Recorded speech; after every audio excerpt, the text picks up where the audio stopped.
So ito, dito tayo sa kanto ng San Jose. Dito sa pilahan namin. Ipapark natin itong kasamahan kong tricycle driver. Kunwari mag-a-apply tayo ng trabaho. Sasama ko siya. So tara. Yo, Dwin. Mag-a-apply ako ng online trabaho. Baka gusto mo sumama. Mag-a-apply ako online. Magsisend ako ng ng requirements ko online. Gusto mo sumama, ito, sabay ka na sa akin. Okay. Painante. Saan? Sa, dito sa may Mamplasan. 700 a day. Magpapasa tayo ng requirements through online. Papaalala tayo sa online.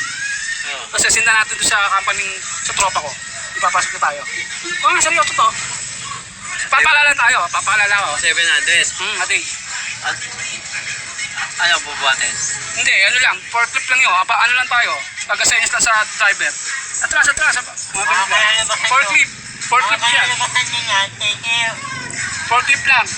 Hindi tayo alala lang tayo sa driver, forklift lang yun. Hindi tayo magbubuhat. Hindi.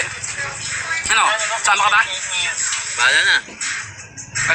Hapon, kami po ay mag-a-apply na dalawa sa inyong company. Ako po si Jonathan Peralta.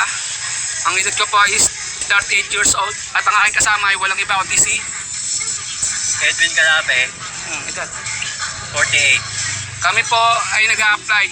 Kami po ang mas karapat dapat na inyong tanggapin. Kasi po kami po ay hamak na mga tricycle driver lamang. Mahina po ang aming biyahe. Sa katunayan nga po, itong kasama ko kagabi, nag-a-apply kami. Sa katunayan nga po, itong kasama ko, dati po itong hold upper.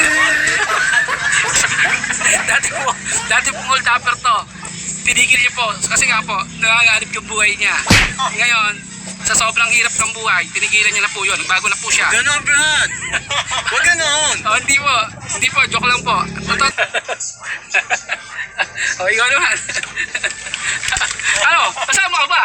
Yo, pahinga ka kalokohan eh.